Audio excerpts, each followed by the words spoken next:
Ladies and gentlemen, let us witness the entrance of our beautiful bride. Ang pinakamaganda sa araw na ito, no other than Miss Julayka Zainon, to be escorted by beautiful mother too, Madam Laga Zainon.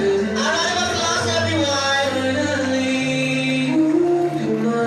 I promise to love, will love you eternally. I'm gonna hold your precious hand. Let your parents tell my love. Tell everyone I will marry you. At susunduin na rin ng ating groom ang kanyang bride na si Julayka Zainon.